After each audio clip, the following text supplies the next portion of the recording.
Greetings, Cap fans, and welcome to episode 54 of the Captain America Comic Book Fans Podcast. I am your host, Rick Verbanis, and as always, I am joined by the best gosh darn co-host out there, Mr. Bob Lucius. Bob?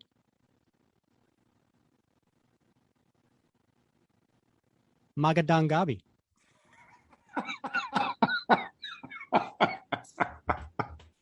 Is that Tagalog, Rick? Are you speaking Tagalog? No, it's from the Philippines. Okay. Well, Philippines. One of the languages of the Philippines is Tagalog. It might be a dialect of that. I don't know. I'm not sure. That could be. I think not necessarily Tagalog. Could be Filipino, right? Yeah. I mean, it's not everyone. It's Magadangabi.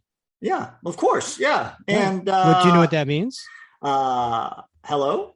Well, it means good evening, because again, I like to keep it formal with you, Bob. Yeah. And I appreciate that. I appreciate that level of respect among professionals. Right. Well, that's impressive. That was impressive. I assume I don't actually speak Filipino or Tagalog, but I do speak Malay and Indonesian, which is it's a close relative of Tagalog and Filipino, and your pronunciation was spot on. Very nice. Well, thank you. I did practice. I closed my eyes. I it took me back to that part of the world. It's crazy. Now, if I wasn't going to be formal, I would say "Kumusta kayo?" Yeah, which is "How are you?" Yeah, and then I'd give you a hug. Yeah. I like how you've interwoven the language and the culture. Very nice. Nicely done. I mean, you can't speak the language without the culture. So well done. Oh, thank you. Thank you very much. Listeners, this is just indicative of the sort of research that Rick puts into this quality production. So, I hope you appreciate it, because I certainly do. Well, thank you. I appreciate that. So the reason I said that in that language was because today we're covering issue 4 of the United States of Captain America. And as each issue, it introduces a new captain from the Captain's Network. And the one that's being introduced in this issue, her name is Ariel Agbayani. Nice. And it is she's a Filipino American, which is awesome. It's just awesome. I mean, I've seen, in some of the Filipino comic groups that I frequent, I haunt quietly from a distance. The level of excitement about this character has really been palpable. A lot of excitement. Yeah, I think it goes back to it's just, hey, having a character or characters that you can relate to, right? Yeah. And so when the creator of this character, who is Filipino, was asked about this, she was so excited. And that's one of the first things she said. It's so rare to see a character like me, so a character that I can relate to. And so it's it's interesting, that the way Christopher Cantwell is weaving these characters into the story. Yeah, I mean, the characters themselves are kind of the story in a way. Yeah. I mean, they're kind of the impetus of the villain's quest, right? Yeah. To take out these captains. So, like we've done in the other issues, what we'll do is we'll cover the first story, which is the main story written by Christopher Cantwell, and we'll leave the backup story for you to read on your own when you get the chance to read this comic, pick up this comic, because the backup stories get a little bit more involved into that particular issue's captain. So we'll do that again as well. But before we get into the comic, so Bob, I think at the last couple of episodes announced that we're going to do this giveaway, right? For the Captain America, what would Cap do challenge coin, right? And so all we're doing is when we get 10 more 5-star reviews on Apple, we're going to randomly pick 3 of those 10 and give them one of these coins. And so, the reviews are starting to come in.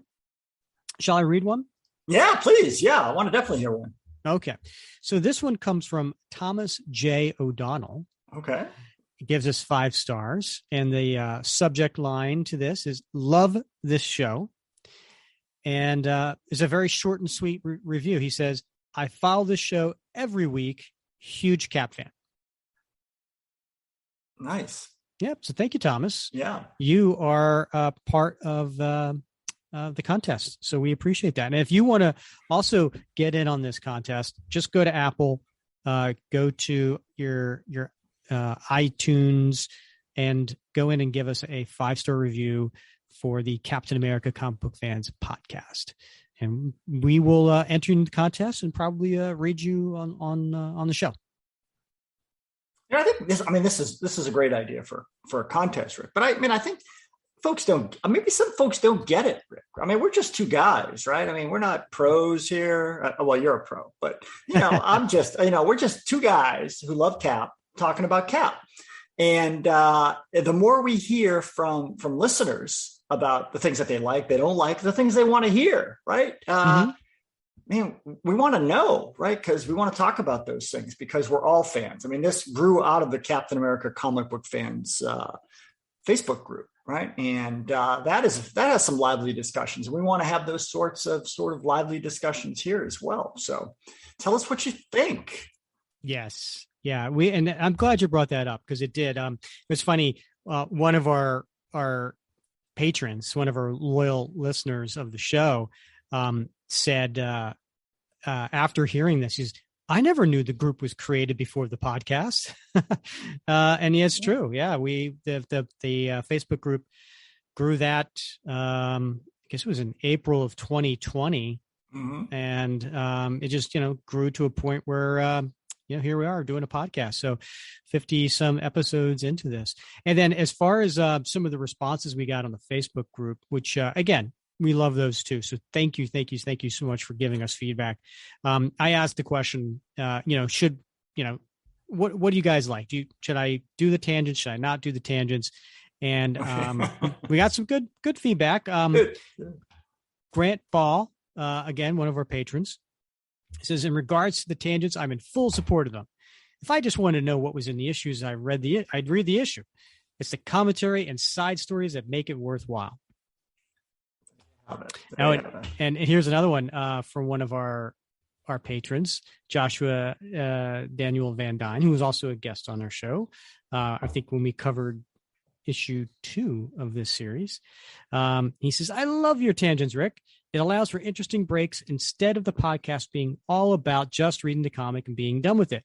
Plus, you and Bob have such camaraderie that I could just listen to you two talk all day, even if the topic wasn't about Captain America. Oh, wait till you hear me, Joshua. Wait till you hear me talking about my air conditioning repairs. Maybe we'll include that because that's been a subject, a sore point this week. So yeah. So anyway, I digress. You can't see it right now, but I'm looking at Bob, and he's rocking the guns right now, wearing his tank top. Yeah. Because his AC's on the fritz. It's almost a quasi wife beater. But, Not quite. Not quite. Yes, you're missing. It's not white, and you're missing the stain on the stomach. Yeah, but if I don't get it fixed, there's going to be a husband beater in this house. So yeah, we got to have more guests on. We got to have more of our listeners. Oh, I'd love that. Yeah, I've enjoyed that in the past, and I think that'd be a lot of fun to explore. So let's we got to think about that some more. Yeah, we got to think of another way to bring them on. I mean, I enjoyed that listener Q&A show too. That seems to have went over very well. Yeah. And speaking of wife and husband beaters, you accused my fiance of beating me. I jump to conclusions. What can I say? So right now, by the way, if I start to stumble on any of my words during this podcast, it could be a delayed reaction of concussion. I'm not sure. But traumatic brain injury. Yeah. Yeah. Yesterday, my fiance and I were taking our dog to the dog park, and right before we left, I wanted to help him burn off a little bit more steam. So I ran full speed. I mean, as fast as I could go, and it was coming down a slight decline. And I hit a hole, and I went face first. Yeah. Face right before you did you go leap? No, it happened so fast, Bob. Yeah. It happened so fast. I didn't know what was happening until after like the second or third bump. Did you see Steve Rogers' whole life flash before your eyes? Oh, I know. I did see stars. Did you? I did see stars. Yeah. But it was just one big star on a shield, but still.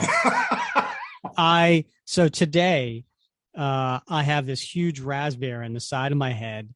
My right eye socket is all swollen up, and I've got some other nice goodies on some other parts of my body from falling. So anyway, we're a pair, Bob. We are. And that's why we're not on YouTube. True. Just funny you mentioned that. I mean, I don't want to digress too much, but I have to. I take my students at the university out on these field trips, right? And they have to do these field trip reports. And part of the field trip reports are photographs. They got to take pictures along the way. And I guide them, and I also have a naturalist that works at the university that I bring along and that does sort of the flora and the fauna. And so I was grading a bunch of these field reports today, and like looking at the pictures, and I'm like, who's that old guy with all the students? And then I realized it's me. And I'm like, oh my gosh, man. I know. Doesn't that suck? It does. I know. I'm looking in the mirror, and it's just like, what the heck happened? Like there's a when we were recording this recently, it was National Daughter's Day, National Son's Day, right? Yeah, right. So, I post on Facebook a picture of me and my daughter from when she was little, photos, picture with me and my son when he was little, and I'm looking, here's the before and after pictures, and I'm like, not only did I lose my hair, folks, but the last 10 years were not kind. I thought, Rick, I saw those and I thought to myself, doesn't this violate one of the rules of the witness protection program to be posting these photos? I know, right? I mean, I did change my identity. Right. Yeah. You went from mild-mannered comic book store owner, and then you went into the protection program, and here you are now. Yeah. Now I'm Breaking Dad. Broken down dad. Right. Yeah. Yeah. It's funny. Here you go. Like, you're like, I don't know. You think to yourself, well, did you ever see the movie City Slickers? Of course. Yeah. Right. And Billy Crystal, when he's having his midlife crisis, he said, did you ever stop and say, this is as good as it gets? It's all downhill from here. This is as good looking as I'm going to be, as young and viral as I'm going to be. I'm paraphrasing whatever, but that was the message. Right. Yeah. And sometimes I think that, right. And I'm like, okay. And so I'm probably not as good looking as I was 2 years ago. All right. And maybe not, but let's just say that. It's fair enough for the argument. Yeah. But about 2 years ago, I remember going in to get my license because my license was missing or something. Right. And the woman behind the counter pulls up my previous license. I don't remember exactly what she said, but she was like, oh man, life's been tough, huh? I'm like, screw you. I'm like, I didn't age that bad, but then again, like, you look in the picture and you see an old man, right? And, oh my gosh. Every night when we do tuck in with my son and my wife, we go around and we say, what was the highlight of your day? And I'm sorry to say, Rick, that would have been the highlight of my day in that story. That was a great story. And you say, this is, you look in the mirror and you say, this is as good as looking as I'm ever going to be from here on out, right? But when I saw those pictures and those trip reports, I realized I wasn't even as good looking as I thought I was. I know. Our mind's eye. Our mind's eye. Yeah. Oh my gosh. You know how some people who you hear about people who lose a limb, right? And they have that the phantom limb syndrome. The phantom limb syndrome, right? I have phantom hair syndrome. Okay. Yeah. I do. Sense. There are times where I feel like I have my full set of hair. Let me tell you, Bob, if you see pictures of me when I was younger, I had great guy hair. Yeah, I've seen those pictures. I had really good guy hair. I had other guys who would tell me, who were bald, and were like, if I could have better eyesight or your hair, I would go with your hair. I mean, like, guys just telling me this. Like, who tells people that? I don't know. But my point is that I had good guy hair. And I do. Sometimes I have dreams. I have dreams where I have my hair again. Yeah. I told Casey, I saw those pictures. I said, he looks, oh my God, he's a handsome guy. He looks like he's an extra on Hill Street Blues. He was a handsome guy. Is that what you meant to say? You're just being kind. Oh, I've been kind. But... Yeah. I told my daughter this summer, we were in the pool, and I'm, when you come out of the pool, to this day, I still, and I think I've been bald 4 years, 5 years. It hasn't been that long. But when I come out of when I dive into the pool, and the minute I come out of the water, I immediately go to push my hair back out of my face, and it's not there. You ever get like confused and you're like, what the hell? No. It hits me real fast. Yeah. Well, you wear it well, Rick. I gotta say. Well, I appreciate that. I mean, I didn't know you previously, so I only know you now, but you're who I know. So everything else seems alien. That's true. All right. Should we get to the comic, Bob? Indeed. All right. So this is United States of Captain America #4. And on the cover here is a on the standard cover, because there's always variants, right? So we're going with the standard cover here. So the regular cover is done by an artist called Gerard Perel. Oh yeah, the Perel cover, right? Yeah. And it's Superior / Cynthia Schmidt / Sin in her costume that she's been wearing strictly for this miniseries. So she's got on a tight outfit with these red, I don't know what you would call them. They look like they're armor, Rick. Are they? Okay. Yeah, they are. For sliding and fighting and things like that. They're not all connected, so that way she has flexibility. Yeah. Right. And then, but her mask is basically a version of the American flag. So one side is blue with the white stars, and the other side is red and white stripes. And then she has her red ponytail coming out from the back. And in the background, we have Steve Rogers with his shield looking up at a U.S. agent with his shield, and they look like they're about to fight each other. It's a cool cover, right? I mean, it's a nice perspective, and I like that. I like that outfit on Superior. Okay, all right, Bob. All right. No, I don't mean but it's a cool uniform, man. Yeah, I do. I like it too.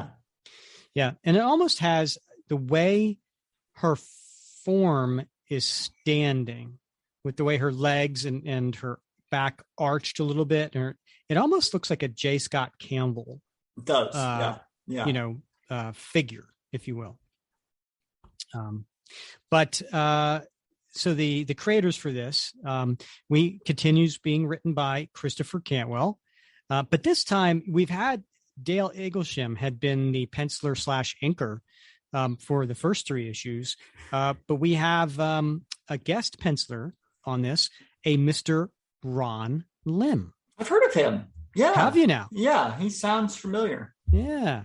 Well, Ron, to longtime Captain America fans, was no stranger, because he did back in 1990 and 1991.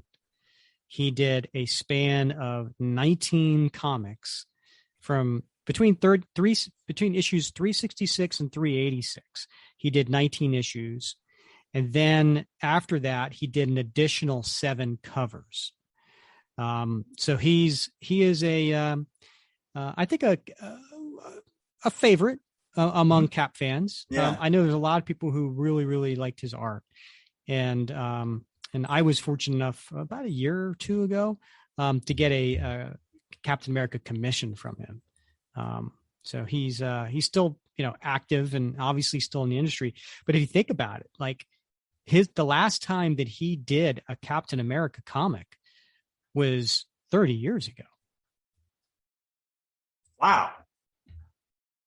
That's a long time ago. And I think he did the cover, I think, for the most recent annual, right? The volume 9 annual that I think that just came. I haven't read it yet. Oh, okay. So, I haven't either. But I think he did the cover for that as well. Cool. And then it's inked by 2 inkers. We have Cam Smith and Scott Hanna. Now, Cam Smith, I believe, he's a longtime inker. I remember him being on, I want to say Incredible Hulk. When was it? Dale Keown issues? I really don't remember. Yeah. But that seems to ring a bell. And then Scott Hanna. Now, Scott's a member of our Captain America Comic Book Fans Facebook group. In fact, I reached out to him and I asked him, I said, which pages did you ink in here? And he said only 5 pages. So he inked pages 1 and 2, and then 13 through 15. So Cam Smith inked the rest. And then for colorist, we have Matt Milla, longtime colorist. Letterer, we have Joe Caramanga. And then editor, we have Alana Smith. So I'm going to read the recap here. Over the decades, many have taken up the mantle of Captain America, drawing inspiration from Steve Rogers, the original Sentinel of Liberty. Whoever wields the shield carries on the fight for freedom for all. The United States of Captain America. Days before he was due to lend his shield to a museum exhibit, Captain America was ambushed and robbed by a super-fast assailant wearing his costume. He enlisted fellow Captain America Sam Wilson to reclaim the stolen shield, and their pursuit led them to the Captain's Network, a loose collective of people protecting their communities under the mantle of Captain America. It quickly became clear that the members of the network were being targeted by the shield thief, Speed Demon, and his handler, Cynthia Superior Schmidt. The chase led them across the U.S. to Kansas, where with the aid of Joe Gomez, the Captain America of the Kickapoo, they foiled another assassination attempt. Joe was injured in the fight, but backup has arrived in the form of another former Captain America, Bucky Barnes. All right, so Bob, I gotta give you reveal a little something here to you. All right. I'm not looking forward to this issue. I suspected this might be a challenge for you, but I know you're up for it. So. Bob, there are 4 Captain Americas in here, 2 members of the Captain's Network, and several villains. And I somehow have to do different voices for each of them. Yes. And if anyone can do it, it's Mark Hamill. Yeah, but he's not here. Mel Blanc. We've got to get Mel Blanc in here. He's not here. So who was that guy? Yeah, of course. Yeah.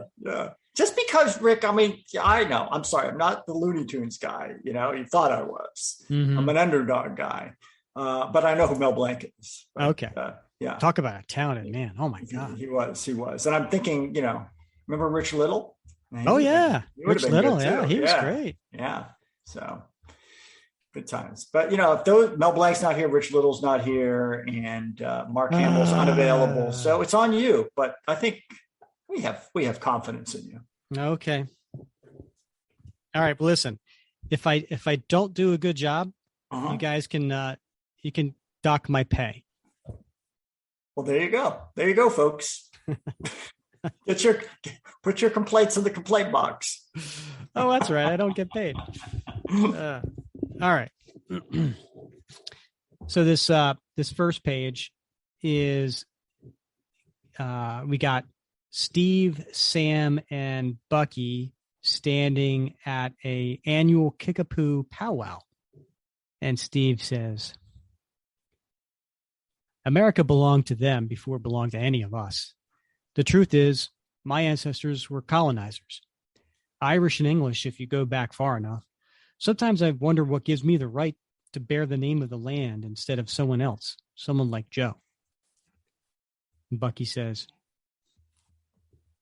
1, Joe is Captain America. And 2, the fact you even think about these things makes you who you are, Steve. And then here's Sam. Well, I love the tons too, but if you're looking for validation, you're probably asking the wrong guy. You might also be a descendant from slave owners. No, staunch abolitionists, at least that I can tell you. But still, this flag, carrying it, wearing it, it's heavy. I'm honestly thankful for anyone who stepped in to help bear its weight. You two, Aaron, Michelle, Joe. Let's head out. We're stealing focus from what the Kickapoo are trying to do here. So, Bob, I know I mentioned this last time, but here's another time where Steve says, this flag, carrying it, wearing it, it's heavy. Yeah. He keeps talking about, it's more than he, it's not that he can't handle it, but It's almost like, is he getting tired of it? Is it too much for too long? Yeah. I mean, I don't think, there's all kinds of different Captain America stories, right? And we've been down this road before, but I really enjoy those narratives, those stories where Cap sort of wrestles with the burden of the mantle that he carries. And it is a mantle, make no mistake about it, right? I mean, he's carrying a mantle, this sort of solemn duty that to stand up for American values, for what we profess, even when we don't necessarily live up to them fully. And I mean, that has to be a burden to be out front, right? To carry that burden. There's a reason, that, soldiers and sailors and Marines and airmen, they only serve for, 25, 30 years, right? Because it becomes a weight after so long. And he's been carrying it for over 100 years, for crying out loud, right?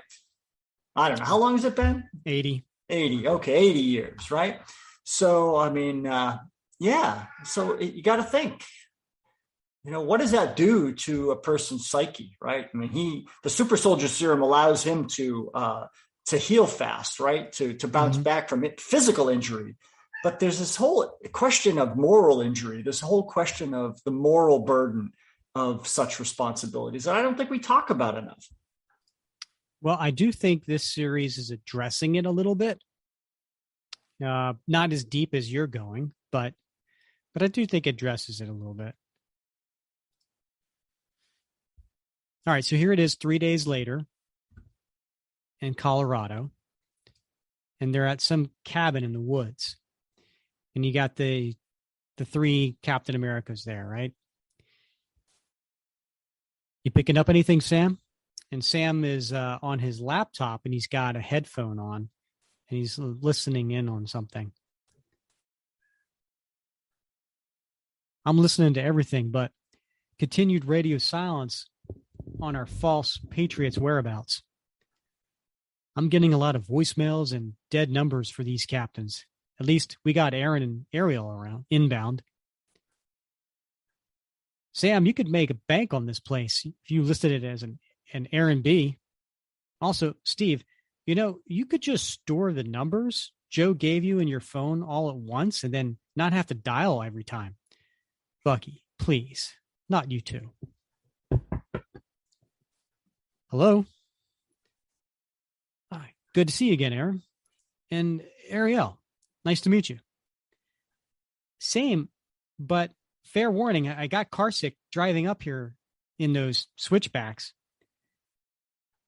And just to cut to the chase, I'd like to try that amazing outdoor shower out there. And then I'd like to live here for a few months. Oh, the homeless guy. That's right. Yeah. Mi casa es su casa, friend. Man, this is shaping up into a nice little team. Agreed.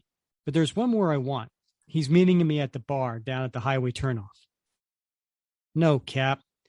I'm even going to go as far as to say, please no. And Steve heads out the door. And Sam says, yeah, I'm not looking forward to that reunion either. How was the drive, other than the car sickness? Good. I swung down from Boston through New York and picked up Aaron. We just both sang along with Hamilton the whole way. Yeah, it was about 6 full performances. I'm real glad to meet you, but I also want to say again that this is going to get pretty dangerous. Look at you, of all people, trying to make them into the tiny sidekicks. Wow. No, I'm not. We get it. Trust us. And it's amazing to meet you too.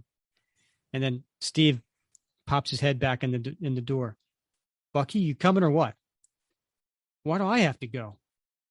Go on, little one. Papa's waiting. Besides, he's going to need help reeling in the other dude. Fine. So the next page, we cut over to an indoor bunker of NORAD. What's NORAD, Bob? Oh my gosh, North American Air Defense Command, if I'm not mistaken. It's been a while. I'm going to need some proper clearance. Certainly. Kaboom! And then coming through the smoke. What'd he say? I don't know. I barely even heard the blast through the earplugs. All right. Bob, all right, so, okay. So now we see coming out of the smoke, it's Speed Demon in the Captain America uniform on one side. Mm-hmm. We have Superior Sin on the other side in her outfit. And then leading the way in front of them, holding Captain America's shield in one hand and a whip in the other hand. Mm-hmm. It's Warrior Woman. Yeah, baby. Yeah. When was the last time we saw Warrior Woman, Bob? Oh, but, well, she was in the Brubaker run, I think. But, her first appearance was way back in Vader's number 17, back in 1977. So, right, 77, 78. So, that was a Roy Thomas character. Yeah, yeah. So she's a big, burly woman. So, I guess when they made her, it was almost like a Nazi version of Wonder Woman.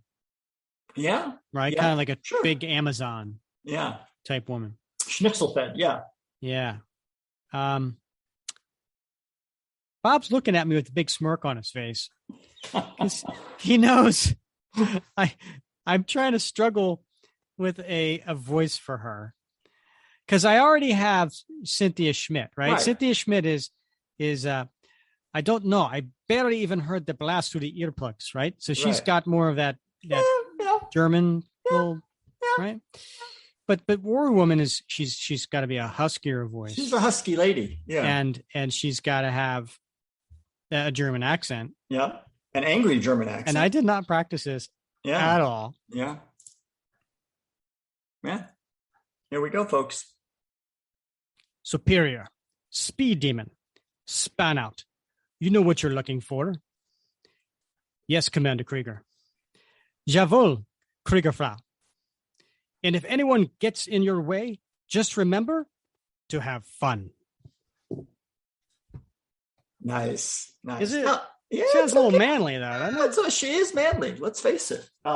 She's a very handsome woman. She's in the traditional sense. Yeah.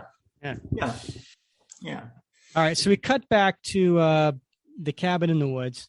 No, hold on. We got it because this is a bugaboo with me. You know this. I had an ill-fated spoiler.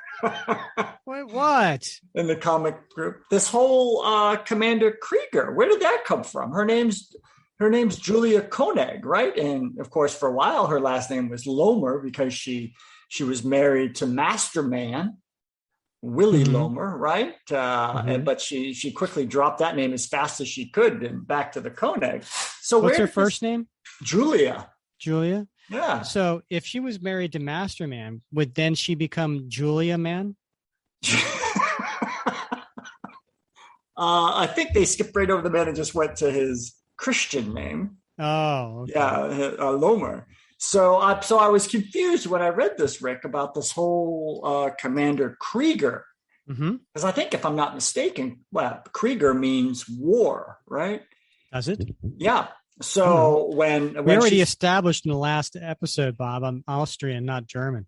Oh, good point. Good point. And so when she's referred to as Krieger Frau, right? I mean, that's often translated in the Marvel comics as warrior woman, right? Sometimes in actual German, it's like more like warrior wife, like maybe the wife of Masterman. But I don't know where they got Commander Krieger from. So I was confused by that whole thing when I got to this page. And what did you find out, Bob? I didn't find out anything. I think, well, what the hell? I don't know. I don't know what's going on here. I don't know why she went with Commander Krieger. Do you ever watch that show cartoon on FX? Oh God, what is it? Family Guy? No. It's Archer. No, I haven't watched Archer. No. Okay. It's a great. I haven't watched it in a long time. Yeah. I'm really behind on it, but it's Archer. It's kind of a spoof on kind of a James Bond-esque type of espionage. And I think the scientist's name on there is Krieger. I could be wrong. Huh. Yeah, Krieger. I mean, it's I would have thought Commander Koenig, but they went with Krieger. Commander Conehead?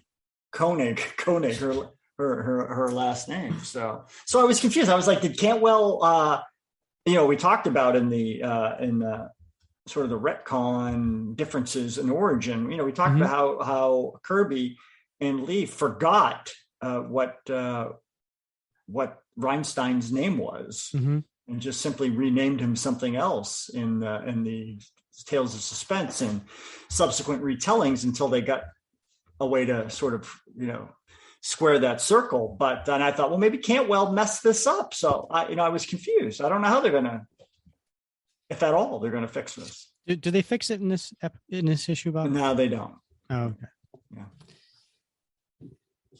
All right, so we're in the cabin in the woods, and the two young captains are playing video games because it's what kids do, and they're sitting on the couch. And again, Sam's still on his laptop listening in on stuff through his headphones, and you've got on the video game they show it's Captain America versus Iron Man, and Captain America's his energy bar is kicking some butt here. God, Iron Man sucks in this game. Yeah, you're going down, rich boy.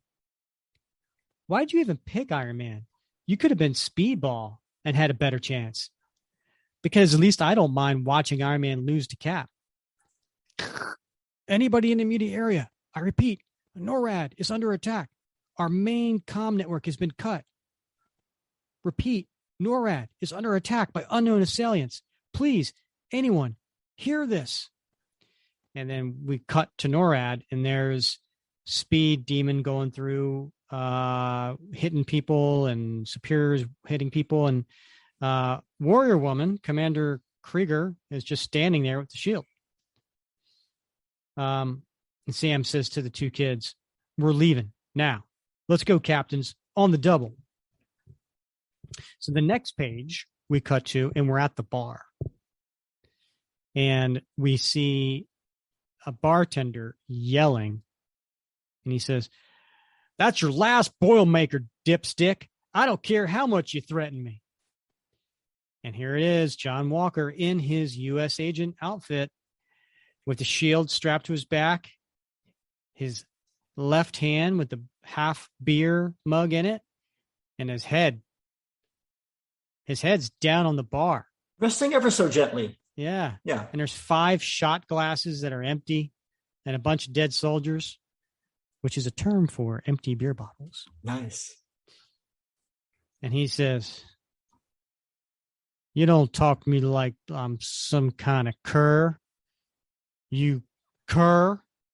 And then he stands up. Fill your hands, you son of a. And just then, Steve walks into the bar and he's wearing his commander uniform. In the middle of something, John? And Walker turns and he has a smile on his face. Steve, what took you so long? Oh, hey, the kid's here too. And Bucky's, who's in his winter soldier garb, says, Kid? He likes to antagonize. So what's the story, Morning Glory? Is this some kind of arrest? Because I was just going to tell you in person. I'm not down for that, Kate. I'm here to help, Walker. I don't need help. No, I do. I could use another Captain America, even if you're going by U.S. Agent now. Really? Hey, where's your shield? Stolen as part of a neo-fascist plot to murder a vast network of grassroots heroes and destroy the mantle of Captain America. Destroy the mantle? Heaven forbid. Now, John, I know we have a lot, but I also know you love this country more than most, perhaps as much as I do, and you'd give your life to protect it. Just then, Sam, who's in his Captain America garb, busts in through the door. We got to move. Our shield thief and his friends just invaded NORAD.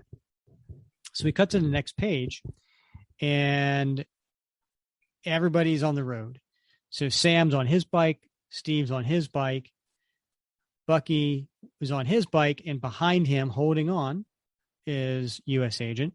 And then in the car behind them is the two kids, right? Aaron and Ariel.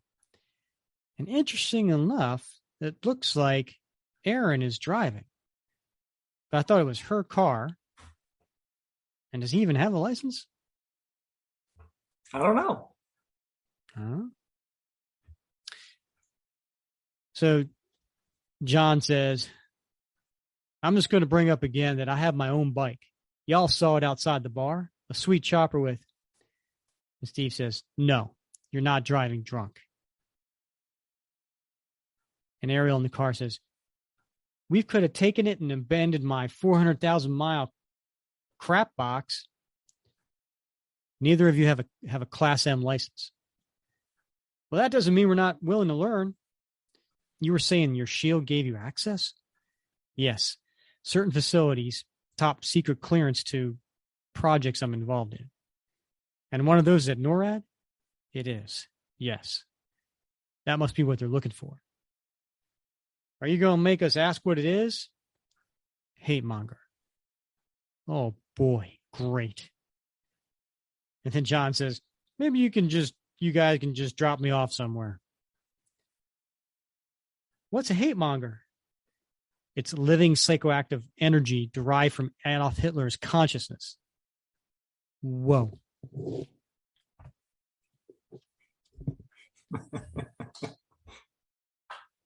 Cap, are you living the end of Godwin's Law? What's Godwin's Law? It's the idea that the longer a conversation goes on, it'll inevitably involve Nazis. I don't think that's fair. I've come up against plenty of folks in my time, and a lot of them weren't Nazis. Batroc isn't a Nazi. Batroc's worked for Zemo, who used to run Hydra, which was also once run by the Red Skull, who was mentored by, all right, I get it. So what? Fascists really don't like me. Good. You're welcome. They don't like any of us, and we're all proud of it. And I think we'll end up wiping the floor with a few more today. Hell yeah. Good. Then let's get to it. All right, so we cut back to NORAD and three villains. And by the way, we didn't, I guess, put 2 and 2 together. But remember in issue 3, when they were fighting and there was a mysterious figure that came up and knocked them out? Yeah. It must have been Warrior Woman. It must have been, yes. Commander Krieger. Never. We are clear. This floor has been neutralized. Danke, superior. Rise, mein Lieber. And they're coming up to this box, this huge box. It's, I don't know, probably 12 feet tall, 12 feet wide, right? Just cube. And there's this glowing dark energy that's just moving around, tentacles and misshapen. And then it forms itself into a humanoid figure and says, "Who disturbs my furious lamentations? It is I, Lord Hatemonger." "Juriel, why? To what purpose?" "The purpose of your freedom. This divided American wasteland is ripe for a new leader. You. The Red Skull already failed in this scheme. The Skull used overt hate fringe iconography. We will use America against itself. You will be our new head of state. Superior and I will act as governors of its newly fractured regions. She is the West, and I am the East." "America against itself? I can easily turn these citizens against their very symbols of liberty. Their stars, their stripes, this shield, the man who bears it. I have already made great strides because this nation is sick to its core. This America will provide you a feast of hate. You'll be nigh invincible." "Wait, do I get to govern anything?" That was Speed Demon. And just then, we have the guy that was calling in, asking for a rescue. A soldier. He's in his camos and he's got a rifle, and he's pointing it at them. "Don't move. Each of you stay away from the containment area and lie face down on the ground. Hands over your heads now." The Speed Demon's a little too fast for him, and he comes right up to him and grabs him and pushes him up against the wall. But just from coming from behind, we've got, it appears to be a sober U.S. agent. "Hey, tough guy. Good morning." And he just nails him with a left cross. And then Sam comes in and throws his shield and knocks down Superior. And Bucky comes up, and he, with his metallic arm, nails Commander Krieger. And walking in, very casually, is Steve with the two kids behind him. "Warrior Woman. Haven't heard squat from you since that Axis Monday nonsense fell apart." When was that, Bob? I think that was in New Invaders number 6, Rick. Okay. Aaron says, "Aha, another Nazi then. I refuse that infantilizing moniker." And she just takes Winter Soldier and tosses him at Steve. So there you go, Rick. She doesn't like Warrior Woman. She rejects that infantilizing moniker. And she has a very good vocabulary. And apparently Cynthia wants to defend her because she comes up, she kicks Sam. "Her name is Commander Krieger, you fools." And the what's his name, Bob? Give me a name for this guy. I don't know his name yet. Okay. Right. We'll find out, I think, later. The army dude.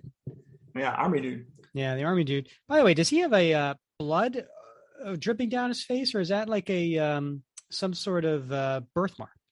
I think that's just a shadow or something. I think he's got a square jaw. No. You're right. You're right. Panel he's in. Yeah. It's there. Yeah, I see what you're saying now. Yeah. On the left side of his face, he's got blood dripping down from his forehead. Yeah. I wasn't sure if it was blood or if it was a birthmark. Hey, we don't have too many characters with birthmarks. We don't actually think about it. Yeah. All right. Well, when I say too many, I mean none. And yeah. At least none to come to my mind. I'm sure there's some listener out there going, well, don't forget Star Brand or something. Yeah, right. So then standing over top of Steve, who is down on his knee, is Commander Krieger. And she says, my super soldier sibling, danke for making it easier to grind you all up at once. Saves me some shoe leather. Now, I think that comment about shoe leather is coming back to, hasn't there been more than one time where Warrior Woman was standing over top of Captain America with her boot on his face, like pressing him into the ground? Yeah, it seems that sort of image has come up kind of again and again, where so that dominatrix sort of image. Yeah, I know Alex Ross did that for one of the covers. Yeah. And just then the two kids come up and double team her and on both sides and hit into her with their shields. And Ariel says, think we knocked the wind out of her, which is pretty impressive because judging from her size, I'm getting there's a lot of wind in there. And just then, Speed Demon, now who's been going around as Captain America, he starts to question, where am I? And John Walker, who's been pummeling him, says, hypnotized, huh? Who are you? I just rung your bell loose. So that kind of goes back to the end of, was it issue 2? No, or issue 1, where we had Sin and Speed Demon in a truck, and he starts back talking her, right? And she recites something about baseball, right? Yeah, right, and he snaps too. Yeah. So he's been hypnotized. That was the end of. Was that the last panel of issue 2? I think it might have been, Rick. Yeah, it's very reminiscent of the whole sort of Winter Soldier, word list, right? Yeah, but isn't Speed Demon? He's a bad guy, right? I mean, Speed Demon, that character itself is a villain, isn't he? Yeah, but he's not. He's sort of like one of those.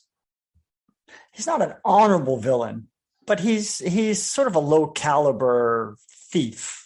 I think. Yeah. He's not a villain per se. He's just a bad guy. Okay. Yeah. All right. We're going to have that conversation again. I don't think we are. Okay.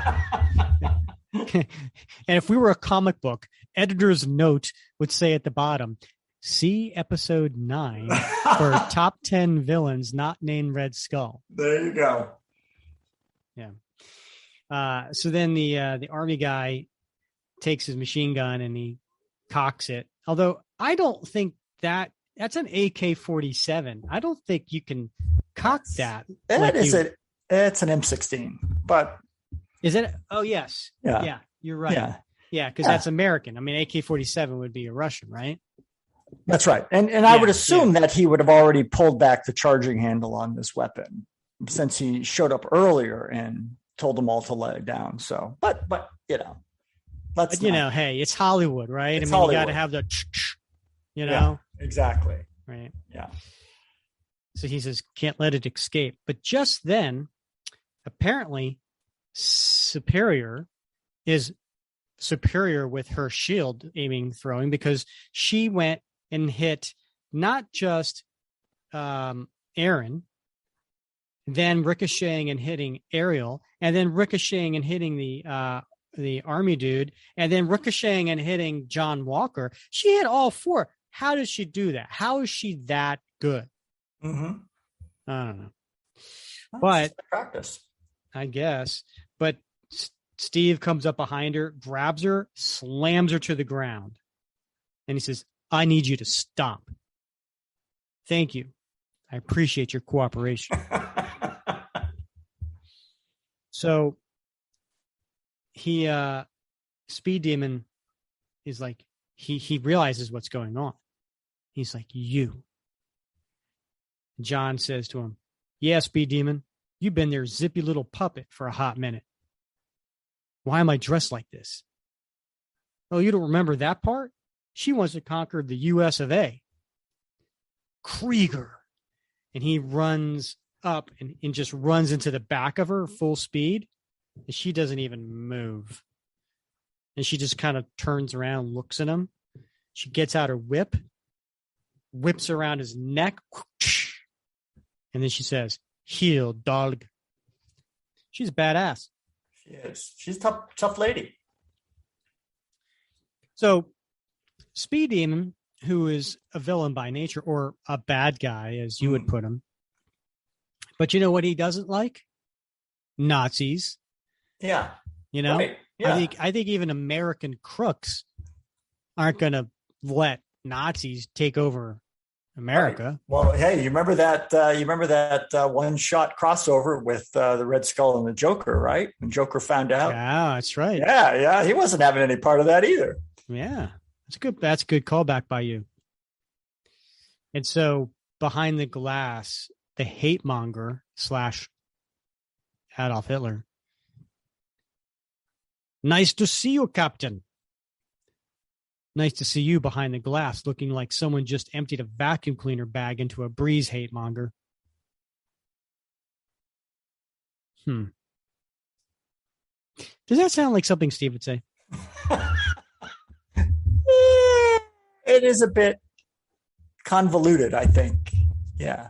Looking like someone who just emptied a vacuum cleaner bag into a breeze. Yeah. Which is basically what it looks like. Yeah, it's a great description by him. But yeah, I think you're right. I think it's a bit.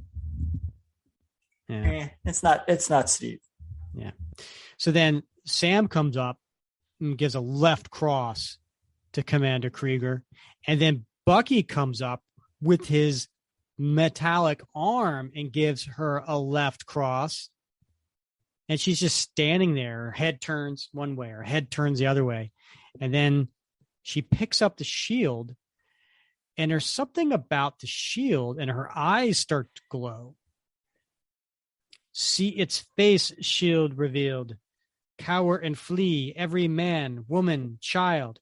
And all the captains, their eyes start to glow as they're being mesmerized by this shield. What's up with that, Bob? I know that's not something that she's been able to do before. This seems to be some sort of new power. Yeah. I mean, heck, if she's got the power to do that, what does she need hate monger for? I mean, clearly she's hypnotized Speed Demon, right? Yeah. So. But Steve's not having it. So he comes up and he just gives her a leg. What do you call that? A leg swipe? Yeah, he sweeps out her leg. Sweep the leg. That's right. He sweeps the leg. And so she goes down. And at the same time, John says to the army guy, "Shake it off, pal. How many Captain Americas are there?" Short answer, a bleep load. We all know. John doesn't say bleep. Yeah, he says it. He says it. But as she's on the ground, Commander Krieger sweeps Captain America with his shield. And then she gets up and she goes to the hate monger's cell and allows the little device that reads things, like a scanner. And usually, we think maybe scan an eye or something like that. No, sort of biometrics. It scans the middle of his shield, and it says, "Access granted." And Steve and John at the same time yell, "No!" And coming out is this energy. And Steve runs up and with his shield. Somehow he got the shield back from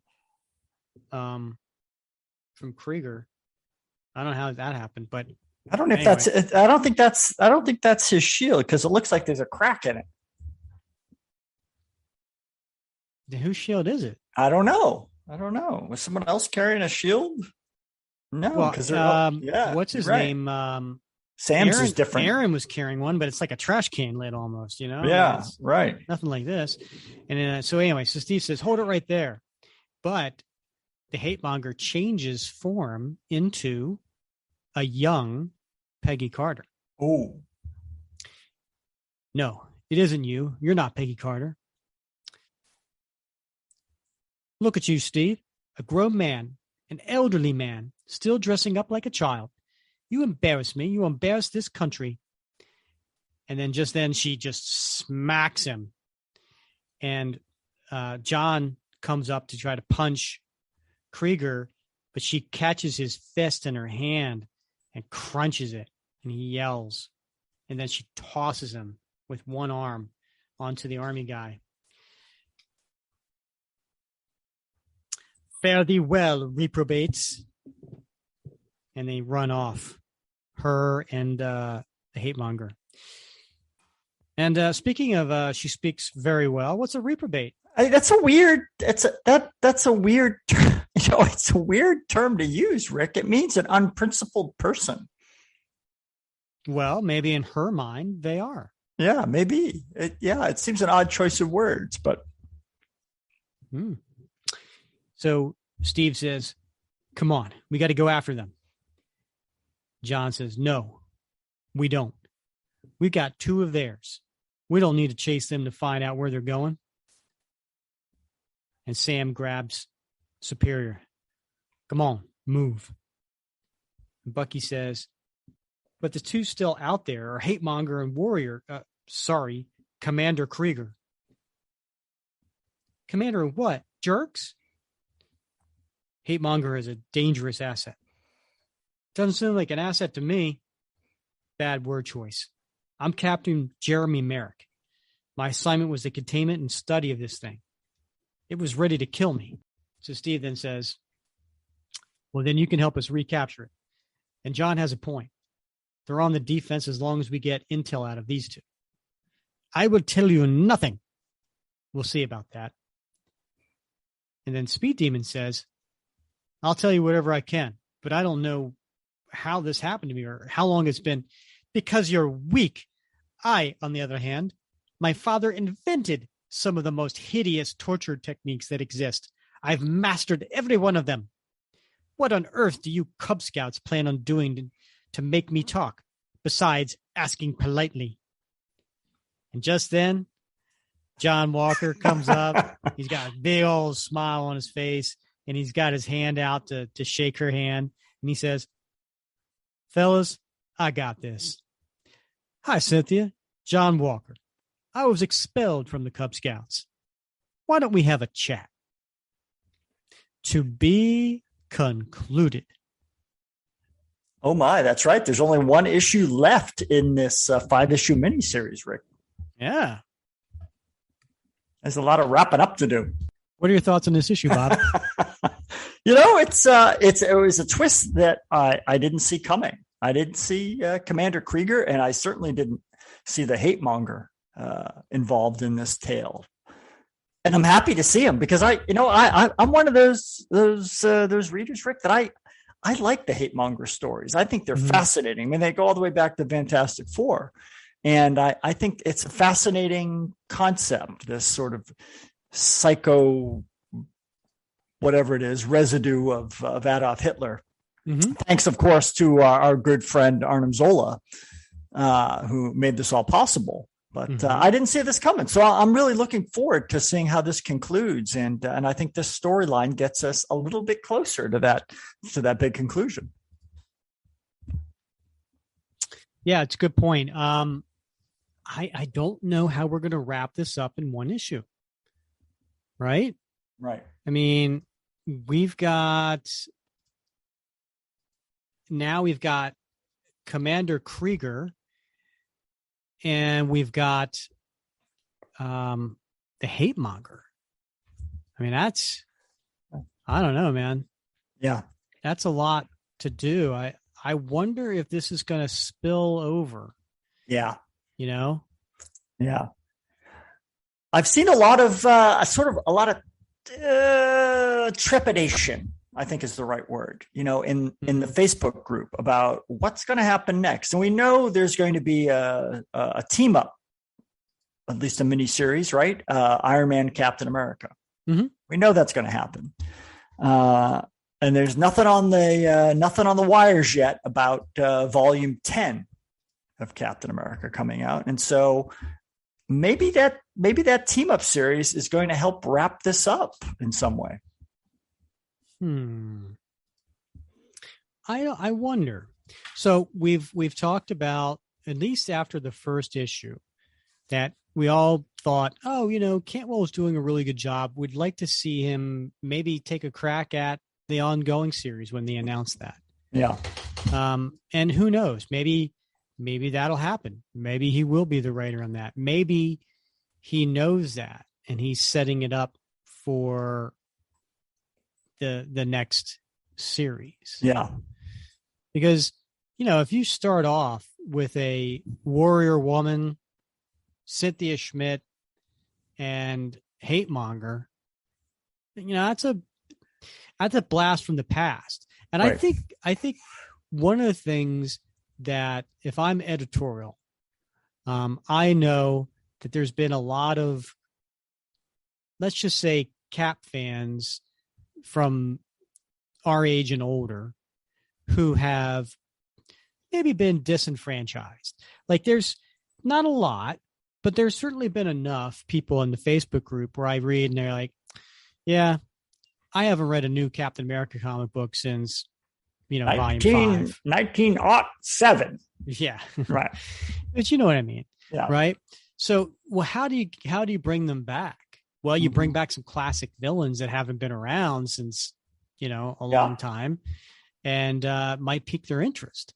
And the other thing too, listen, volume 9, I enjoyed it. I enjoyed the Coates series. It was timely. It was a story that had to be told after the whole Steve Rogers as a fascist, right? Mm-hmm. How does he come back from that, right? So they did a little bit of that, plus they did a little bit of contemporary kind of story.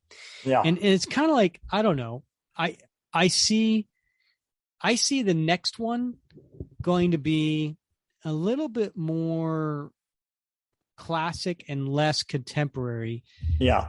Because that's what they do, right? Like, remember when they followed Ed Brubaker's volume 5 and volume 6 and they did volume 7? Yeah. Volume 7 was a complete 180-degree turn because you had Rick Remender doing this story about Arnim Zola and being in that Zola Dimension universe. Z. Yeah, exactly. Dimension Z. Thank you.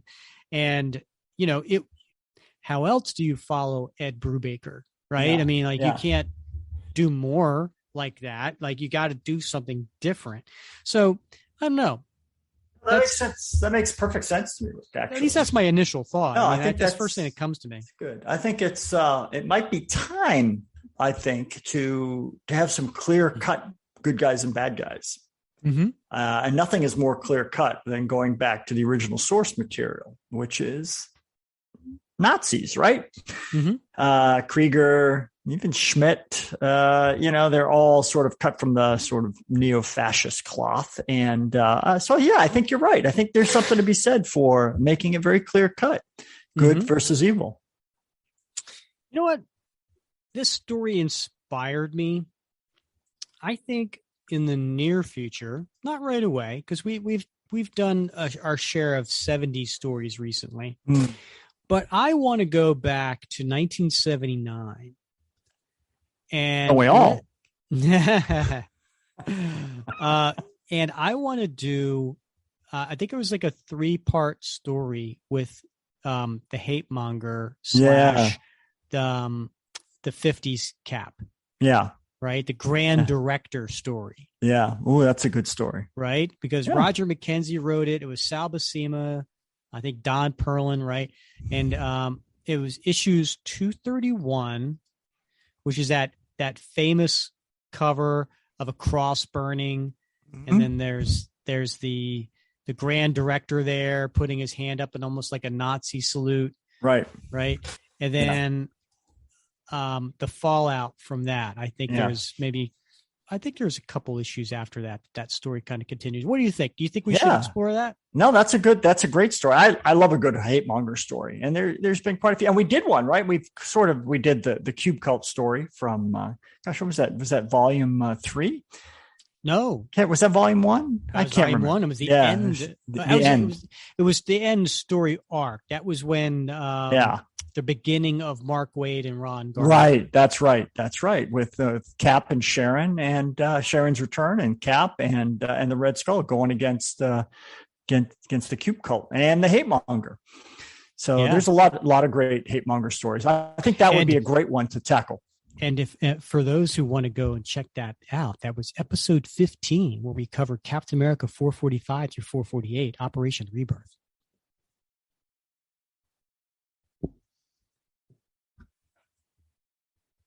Was that a good plug, Bob? That was a good. I was just sitting here admiring how you went to like a radio broadcaster voice. Yeah. All right. So, all right, we got one more episode, or sorry, one more issue to go. I got to tell you, ever since I've been doing this podcast, I've been mixing up my words, episode and issue, nonstop. I refer to issues as episodes and episodes as issues. Right. I tell you, when I go into class now, I teach Monday mornings, I teach Thursday afternoons. I go in and I say, welcome to issue 5. I mean, week 5 of the course. Right. So yeah, absolutely. Yeah. Issue 5. So far, what do you like and what do you don't like about this series? Well, I think it's right off the bat, I love the idea that, we know Cap has a mantle, right? And he's struggling with the burden of the mantle. He's been carrying it an awfully long time, right? And it's not an easy mantle to carry, even for somebody with the super soldier serum running through his veins. So that's sort of one aspect of this that I like. I like the psychological part of this, right? The moral injury part. The other part is that the mantle can be shared. About a week ago, Rick, I was on Facebook, as I sometimes am, and I saw somebody post this meme, right? And it was about empathy, and it's about empathy without boundaries is self-destruction. And I've been wrestling with that for like a week, right? Because the part of me wants to reject that and say, no, empathy is important. We got to always have empathy. But there's some truth in that empathy shouldered alone, when you carry the burden of empathy by yourself, it can be a recipe for self-destruction because it becomes overwhelming. And I think in some sense, this also speaks to the mantle of Captain America. And so we see the burden, but we also see that burden, that mantle can be shared by others, even, in their own communities, in their own ways. And I think that is a powerful, powerful message. And so I like this story. I love this series because I think it sort of marries those two challenges in a very constructive way.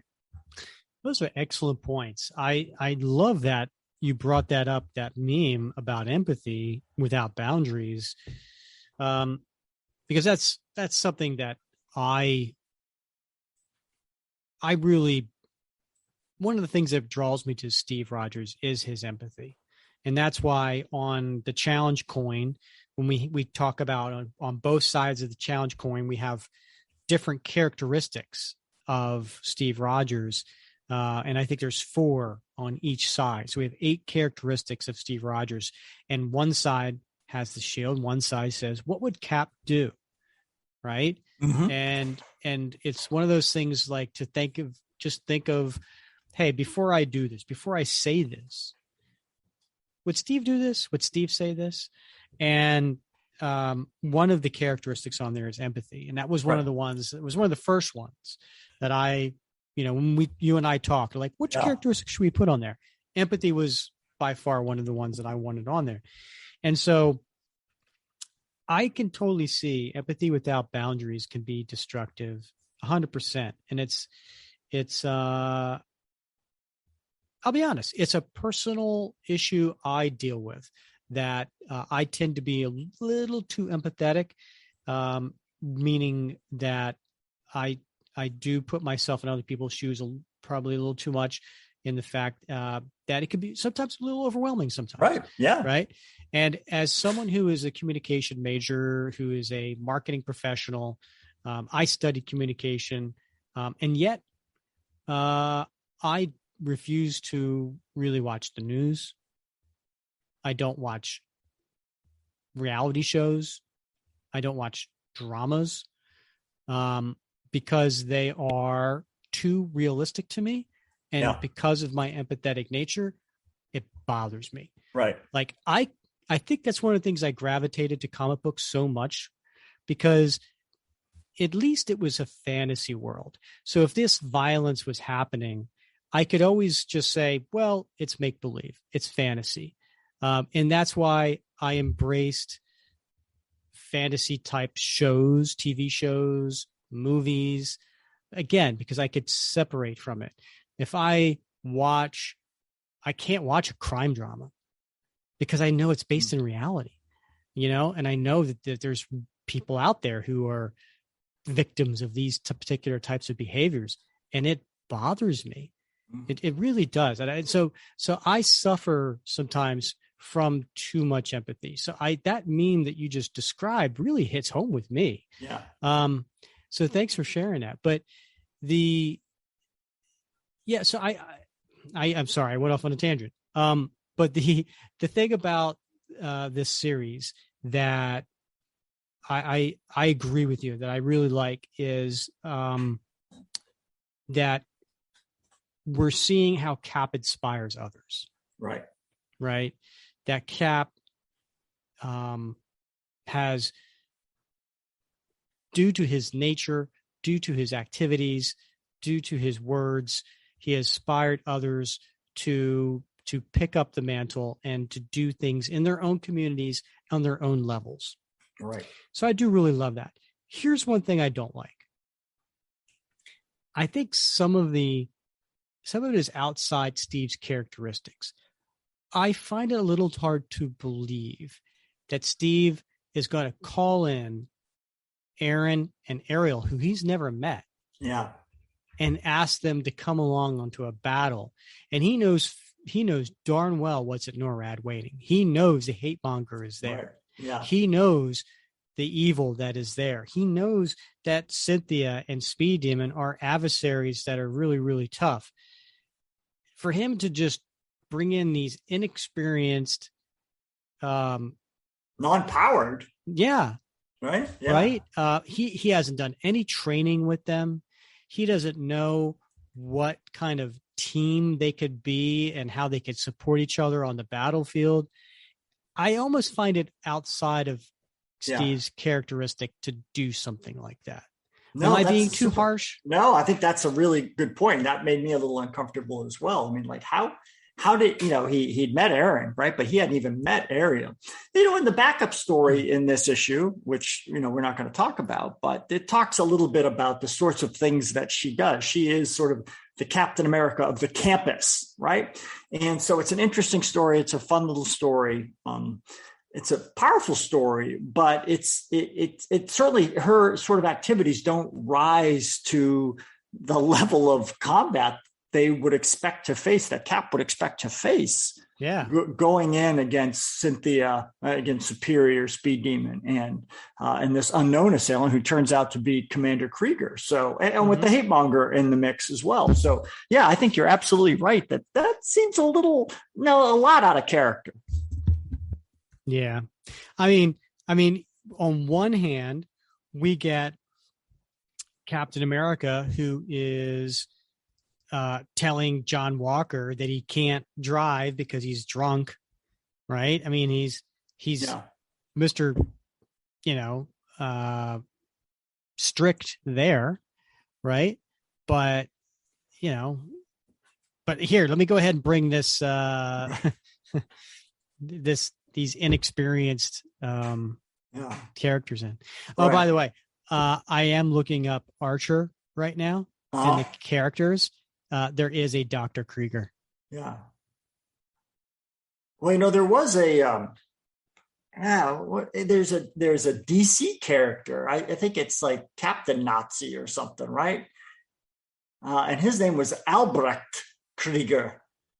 So I was like, oh, did Julia go marry Captain Nazi from DC or something, and take his last name? So interesting. Yeah, I don't know. All right. Well, it's going to be fun seeing how this wraps up next issue.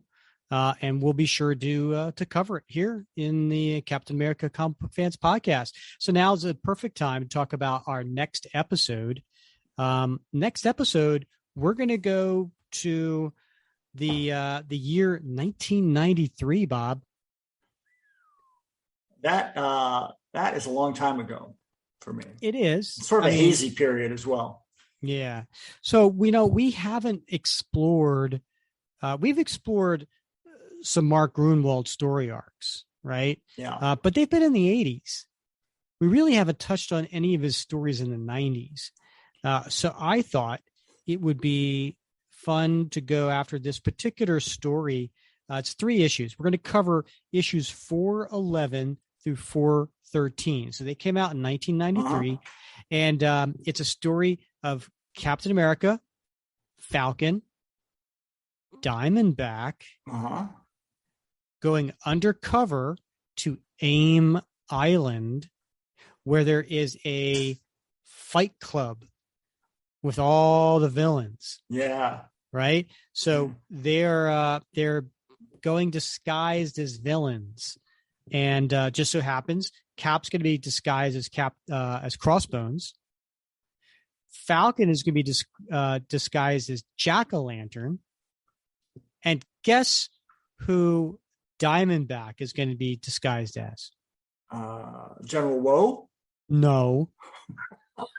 That'd be a hell of a sumu suit that she had to wear. No, she's going to go as Cynthia Schmidt in her Mother Superior form. Oh, okay, that makes sense. Yeah. I think it'll be a nice treat for everyone. But General Woe, all from Tales of Suspense 71, is involved as well. Yeah. Well, there's all kinds of villains. I mean, we're talking Batroc Lippe will be there along with his Batroc's Brigade. Yeah. We're going to have Rhino and all kinds of characters. I have to say, I'm a little uncomfortable about this 3-issue arc, Rick. I don't know. When you pitched it, I was like, I'm not so sure, because everyone knows the first rule of AIM Island Fight Club. Yeah, what is it, Bob? You don't talk about AIM Island Fight Club. Ah. So, but all right. Well, it's 93, so. Yeah, I think it's almost 30 years later, Bob. I think it's okay. We're safe. All right. Yeah. So that'll be next episode. So be sure to come back for that. All right. Well, I think that about covers it. By the way, after that episode 55, where we're covering those 3 issues, episode 56, we have another guest on the show. I love guests. Who's the guest, Rick? It's going to be a Captain America, somebody who worked on one of the books, worked on Captain America. I don't want to give away because you know what? As I want to be fair, as our patrons, right? If you are Shield Slinger level or more, you get to find out who our guests are going to be ahead of time, and you get the opportunity to ask a question. So I'll be shooting an email out to our Shield Slinger and higher, which would be what's Super the higher? Soldier. Super Soldier. Yeah. I'll be sending an email to them so they can ask questions, and then next episode we'll announce publicly who the guest is going to be. It's very exciting. Very exciting. Yep. All right, Bob. Well, as always, it's been fun wrapping Cap with you. Indeed. Let's do this again real soon. All right. He's Bob Lucius. I'm Rick Verbanis, and you've been listening to the Captain America Comic Book